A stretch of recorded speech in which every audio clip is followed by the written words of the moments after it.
I'd heard about Wigs because a few of my friends had done it and had a great experience, and a very creative experience. But I started watching a couple of the series, and what I found for me was it's a total gateway drug.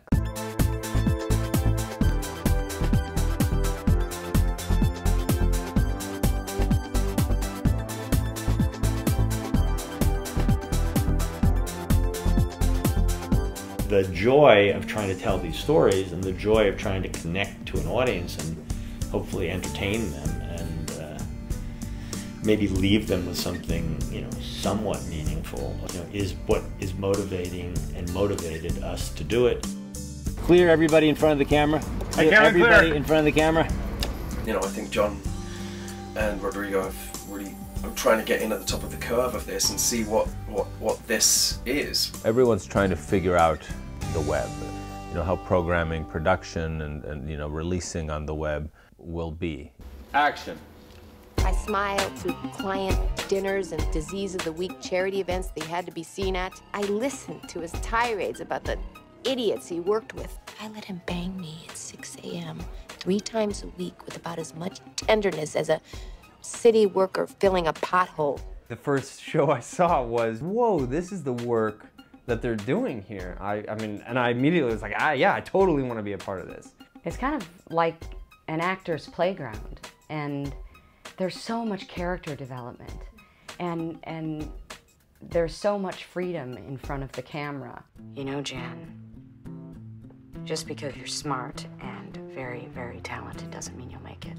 The really fun thing about Wigs as an actress, and when I got to direct other actors, is that we allow for the space between lines. Like, so much of TV and sometimes even movies these days, people feel this need to be talking all the time and explaining everything with words. And for me, in storytelling, even as a viewer, what's the most interesting is seeing what is expressed in between the lines. The whole process is nice because, you know, it's a short piece, and you get the sort of unusual opportunity to take a great amount of time with each scene, with each moment, so it's nice. It's very indulgent. The scenes are long, and it really gives you a chance as an actor to play all the valleys and go in and out. Enjoy the moment.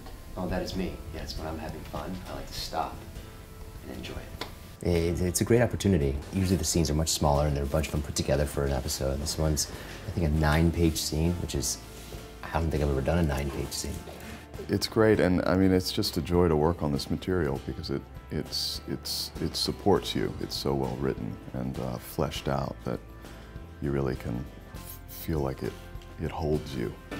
Very good, very good. Let's go again, very good. Most artists are interested in what is the material. You know, we try to find or develop as good a screenplay as we can, and people are interested in it.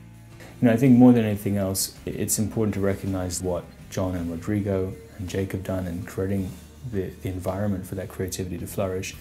In my experience, and I think a lot of people here, you know, we're not quite sure exactly what this is we're doing, and that's part of what's exciting about it, that it's a, you know, a new way to disseminate new material. So it feels really fresh and exciting and streamlined, but also very efficient. I mean, this crew, they're all total pros. So it's nice. It's like a little laboratory.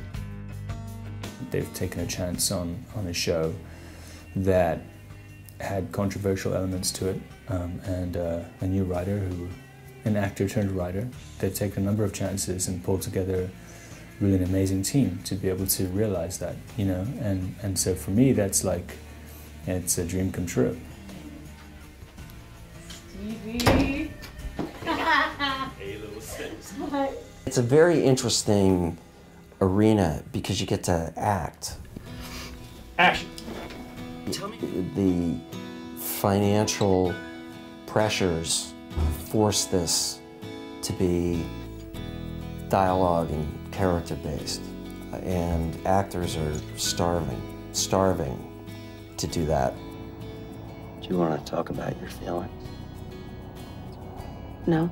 What's interesting to me about these is they're these little webisodes that are very kind of compact, yet they're very complicated emotionally and verbally. It kind of becomes like a novel because you're doing kind of a chapter at a time and you can bring in all these different connections.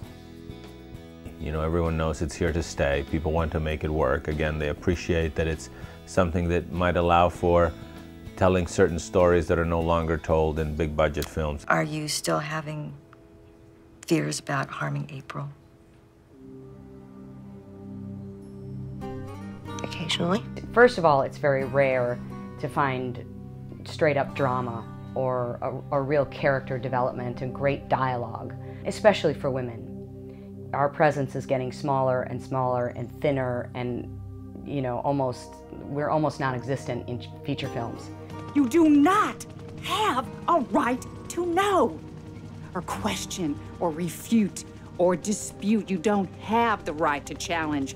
The reason a lot of actors get into show business is, contrary to popular belief, not attention, but rather storytelling and the telling of other people's stories and important stories. Do you really believe that shit? A show like Lauren really helps to create a dialogue.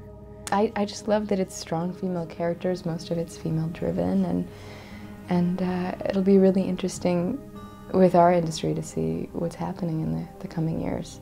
You're asking to have sex with me for the deal. I want what goes along with the sex. Are you or are you not asking to screw me to make this deal? For us as filmmakers and the filmmakers we bring in, so much of what we do is try to connect. You know, connect this feeling, connect the narrative, connect an image, and see if the emotion that's created there is something that's entertaining, that's pleasing, that's satisfying. With Wigs, it's like, oh, well, I have to go to bed. I have an early call, but I'll just watch like an episode of It's Fine. I'll watch like 2 episodes, and then it's like an hour and a half later, and I'm like deep into Wigs. So it's definitely a gateway drug.